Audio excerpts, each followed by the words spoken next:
Hello दोस्तों, नमस्कार। मैं हूं सी एस जोशी और आप देख रहे हैं C S Joshi learning zone. आज के वीडियो लेसन में मैं लेके आया हूं आपके लिए संयोजक शब्द विषय पर किंतु, परंतु, लेकिन, हालांकि, चूंकि इन शब्दों की जानकारी, इनका कैसे उपयोग होना है, कहाँ प्रयोग होना है और सही प्रयोग के लिए हमें क्या ध्यान रखना होगा, इस विषय में आपको जानकारी दी जाएगी। वीडियो बहुत रोचक होने वाली है, बने रहिए मेरे साथ वीडियो के अंत तक। और दोस्तों, चैनल तो आपने सब्सक्राइब कर ही दिया होगा, नहीं किया है तो कर दीजिएगा। साथ ही वीडियो को लाइक करिएगा तथा अपने दोस्तों में शेयर भी करिएगा।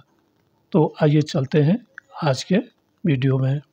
तो देखिए, यहाँ पर जैसे आप देख रहे हैं किंतु, परंतु, लेकिन, हालांकि, चूंकि का उचित प्रयोग। अब ये शब्द क्या हैं और इनको कहाँ पर प्रयोग करना है उसकी जानकारी हम आपको यहाँ पर देने वाले हैं। तो सबसे पहले किंतु। तो जो किंतु शब्द है, जब दो वाक्यों या विचारों में विरोध, अंतर या विपरीतता बतानी हो तब किंतु का प्रयोग किया जाता है। संयोजक माने होता है जोड़ने वाला। जब दो शब्द जोड़ते हैं और उनके बीच में किंतु शब्द आता है जोड़ने के लिए, तो ये कहाँ पर आता है? जब विचारों में विरोध होता है, पहला वाक्य दूसरे वाक्य के उलट होता है, और या फिर वो उसके विपरीत होता है, या उन दोनों के बीच में अंतर होता है, तो हम वहाँ पर क्या करते हैं? किंतु शब्द का प्रयोग करते हैं।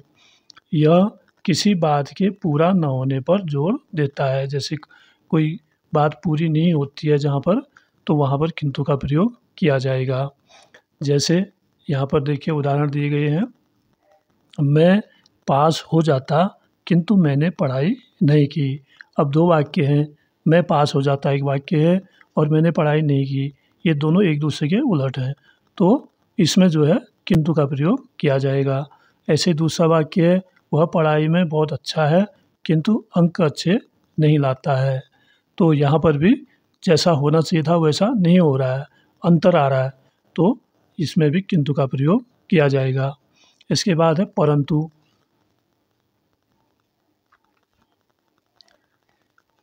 और परंतु जो है ये भी किंतु की ही तरह है, इसमें भी विरोध या विपरीत या अंतर दर्शाने वाला शब्द है। ये भी, यह निर्भरता किसी अन्य व्यक्ति पर दर्शाता है।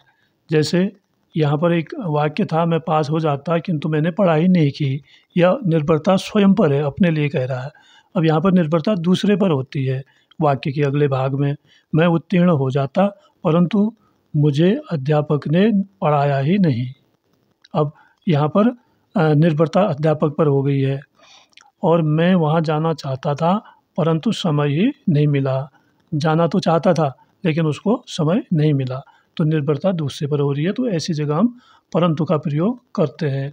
इसका प्रयोग लेख, निबंध, भाषण आदि में होता है, जबकि किंतु का प्रयोग ज़्यादातर जो पुराने ग्रंथ हैं हमारे महाभारत वगैरह में, इन ग्रंथों में संस्कृत निष्ठ शब्द है किंतु, तो उनमें इस किंतु का प्रयोग ही ज़्यादा है। अब दोस्तों अगला शब्द है लेकिन।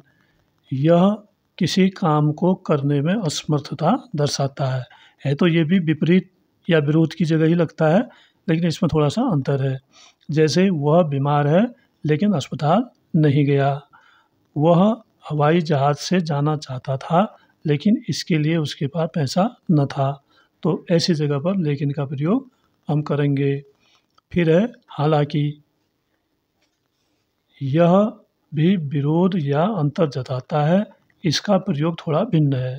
इसका प्रयोग तब होता है जब हम पहले किसी स्थिति को स्वीकार करते हैं। पहले तो हम स्थिति को स्वीकार कर लेते हैं, उसके बाद दूसरा तथ्य रखते हैं।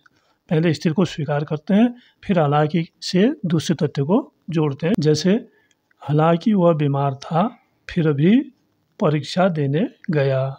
हमने तथ्य स्वीकार किया, हालांकि वह बीमार था और फिर भी वह परीक्षा देने गया।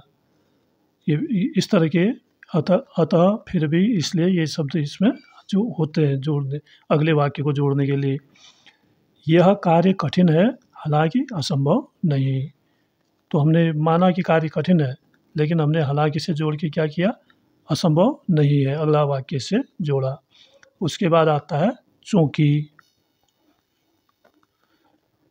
यह शब्द कारण बताने के लिए प्रयोग में लाया जाता है।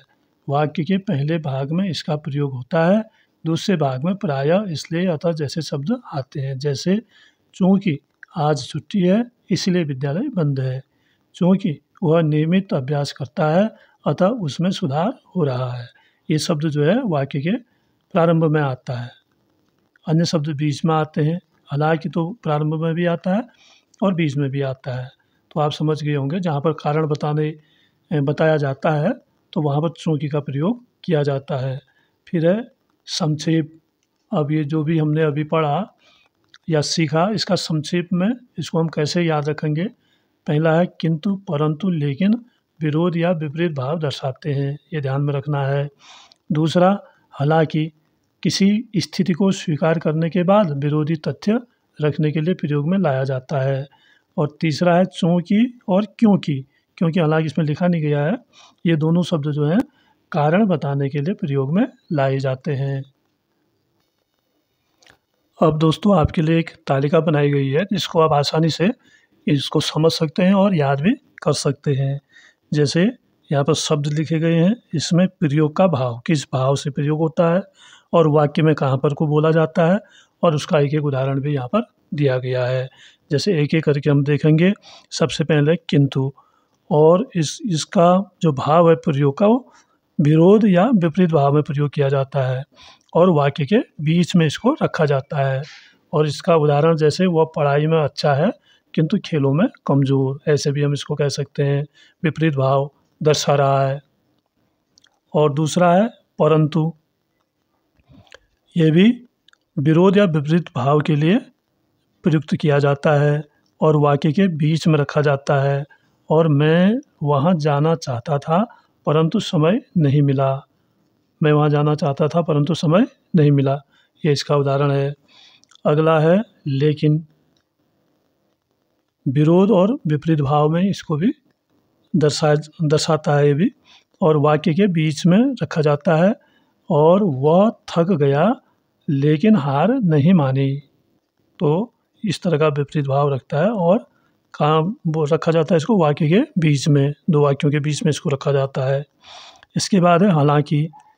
स्थिति स्वीकार कर विरोधी तथ्य रखना, ये फिर भी के भाव में इसको बोला जाता है। जो जहाँ पर हम फिर भी कहते हैं तो वहाँ पर हम हालांकि का प्रयोग करते हैं। वाक्य की शुरुआत या बीच में इसको रखा जाता है। इसका उदाहरण है हालांकि वह बीमार था फिर भी परीक्षा देने गया। और अंतिम है चूंकि। कारण बताने के लिए इसका प्रयोग किया जाता है। वाक्य के प्रारंभ में इसको रखा जाता है और उदाहरण है चूंकि आज छुट्टी है इसलिए विद्यालय बंद रहेगा। तो आपने इस तालिका को देखकर आपकी समझ में और क्लियर हो गया होगा। तो आप इस तालिका को अपने पास सेव भी कर सकते हैं। पूरी तालिका आपको नज़र आ रही होगी।